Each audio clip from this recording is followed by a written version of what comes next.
Hi friends, welcome back to my channel. ನಾನು ಕಲ್ಯಾಣಿ ಮತ್ತು ನನ್ನ ಚಾನಲ್ ಬಂದು ಕಲ್ಯಾಣಿ ಕನ್ನಡ ವ್ಲಾಗ್ಸ್. ನಾನಿಲ್ಲಿ ಇವತ್ತು ಆಂಬೂರ್ ಚಿಕನ್ ದಮ್ ಬಿರಿಯಾನಿ ಮಾಡ್ತಾ ಇದ್ದೀನಿ. ಇದು ತುಂಬಾ ಸುಲಭ ಮಾಡೋದು ಆ್ಯಂಡ್ ಒಬ್ಬೊಬ್ಬರು ಒಂದೊಂದು ರೀತಿನಲ್ಲಿ ಮಾಡ್ತಾರೆ. ಇವತ್ತು ಮಾಡ್ತಿರೋ ರೀತಿ ನನ್ನ ರೀತಿನಲ್ಲಿ ನಾನು ಮಾಡ್ತಾ ಇದ್ದೀನಿ.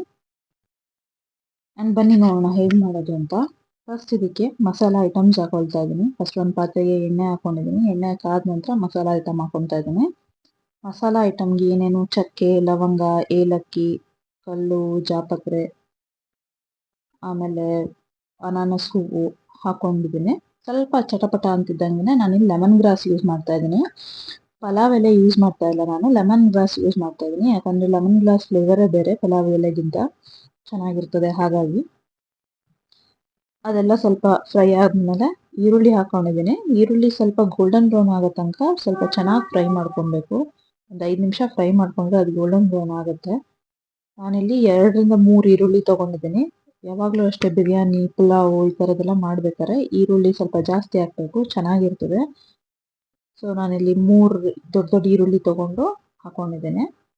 ಇದಕ್ಕೆ ಈರುಳ್ಳಿ ಸ್ವಲ್ಪ ಗೋಲ್ಡನ್ ಬ್ರೌನ್ ಆದಮೇಲೆ ನಾವು ಇದಕ್ಕೆ ಚಿಕನ್ ಹಾಕೊಂಡಿದ್ದೀನಿ. ಚಿಕನ್ ಕೂಡ ಹಾಕಿದ ತಕ್ಷಣ ಟೊಮೆಟೊ ಹಾಕಬಾರ್ದು. ಚಿಕನ್ ಕೂಡ ಕಲರ್ ಚೇಂಜ್ ಆಗೋ ತನಕ ಬೇಯಿಸಬೇಕು. ಒಂದು 5 ಮಿನಿಟ್ಸ್ ಬೇಯಿಸಿದ್ರು ಸಾಕು. ಒಂದು 5 ಮಿನಿಟ್ಸ್ ಬೆಂದಾದ್ಮೇಲೆ ಇದಕ್ಕೆ ನಾನು ಟೊಮೆಟೊ ಹಾಕೊಳ್ತಾ ಇದ್ದೀನಿ. ಟೊಮೆಟೊ ಕೂಡ ಆಂಬೂರ್ ಬಿರಿಯಾನಿಗೆ ಟೊಮೆಟೊ ಜಾಸ್ತಿ ಹಾಕ್ಕೋಬೇಕು. ಟೊಮೆಟೊ ಜಾಸ್ತಿ ಹಾಕೊಂಡಷ್ಟು ಟೇಸ್ಟ್ ತುಂಬ ಚೆನ್ನಾಗಿ ಬರ್ತದೆ.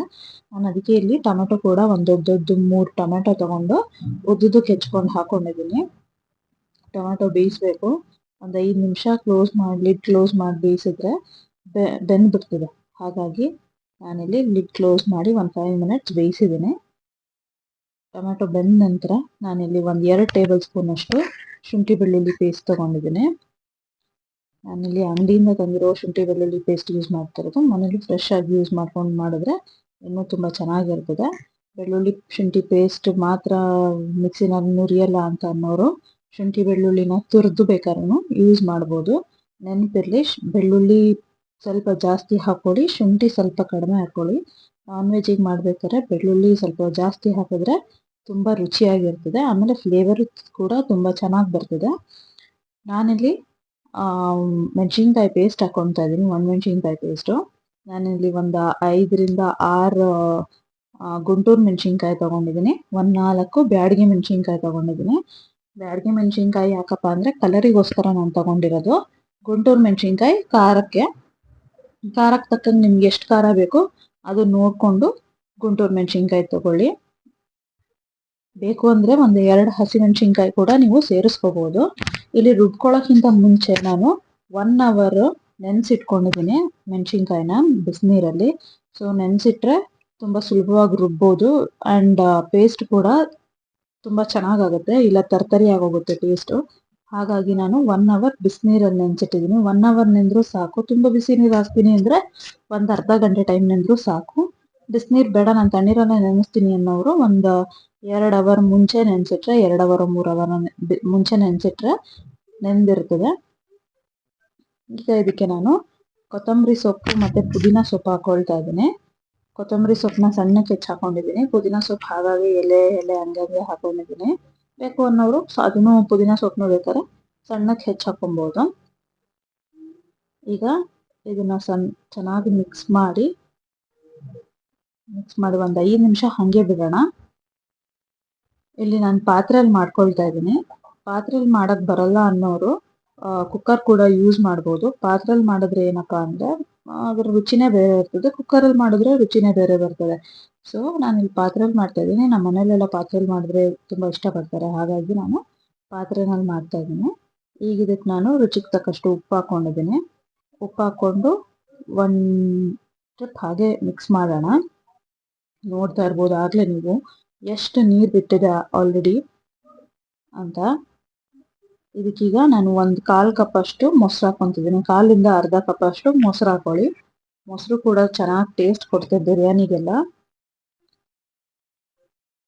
ಸೊ ನೋಡ್ತಾ ಇರ್ಬೋದು ಕಲರ್ ಕೂಡ ಎಷ್ಟು ಚೆನ್ನಾಗಿ ಬಂದಿದೆ ಅಂತ ಹೇಳ್ಬಿಟ್ಟು. ಟೊಮೆಟೊ ಮಧ್ಯ ಗ್ರೀನ್ ಕಲರ್ ಅಂದರೆ ಪುದೀನ ಸೊಪ್ಪು ಮತ್ತು ಕೊತ್ತಂಬರಿ ಸೊಪ್ಪಿನ ಕಲರು. ಆಮೇಲೆ ಈಗ ಮೊಸರು ಹಾಕಿದ್ದೆ ಕಲರ್ ಚೇಂಜ್ ಆಯಿತು ನೋಡಿ ಎಷ್ಟು ಚೆನ್ನಾಗಿದೆ. ಸೊ ಚೆನ್ನಾಗಿ ಮಿಕ್ಸ್ ಮಾಡ್ಕೊಳ್ಳೋಣ. ಈಗ ಆಲ್ರೆಡಿ ಚಿಕನ್ನು, ಟೊಮೆಟೊ, ಮೊಸರು ಇದರೆಲ್ಲ ಹಾಕಿರೋದ್ರಿಂದ ನೀರು ಬಿಟ್ಟಿದೆ. ಸೊ ಇದಕ್ಕೆ ನೋಡಿಕೊಂಡು ಅನ್ನಕ್ಕೆ ಎಷ್ಟು ಬೇಕೋ ಅಷ್ಟು ನೀರು ಹಾಕೊಳ್ಳೋಣ. ನಾನಿಲ್ಲಿ ಬರೀ 1.5 ಕಪ್ ಅಷ್ಟು ನೀರು ಹಾಕೊಂಡಿದ್ದೀನಿ. ನಾನಿಲ್ಲಿ 1.5 ಕಪ್ ಅಷ್ಟು ಅಕ್ಕಿಗೆ ಬರೀ 1.5 ಕಪ್ ಅಷ್ಟು ನೀರು ಹಾಕೊಂಡಿದ್ದೀನಿ. ಬಿಕಾಸ್ ಆಲ್ರೆಡಿ ಮುಂಚೆನೆ ನೀರು ಬಿಟ್ಟಿದೆ, ಹಾಗಾಗಿ ನಾನು ಬರೀ 1.5 ಕಪ್ ಹಾಕೊಂಡಿದ್ದೀನಿ.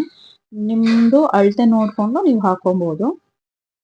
ಸೊ ಈಗ ಕುದಿಬೇಕು. ಸ್ವಲ್ಪ ನೀರು ಕುದ್ದಾದ್ಮೇಲೆ, ಬೇಗ ಕುದಿಬೇಕು ನೀರು ಅಂತ ಅಂದ್ರೆ ಸ್ವಲ್ಪ ಮುಚ್ಚಳ ಮುಚ್ಚಿಟ್ರೆ ಬೇಗ ಕುದಿ ಬರುತ್ತೆ.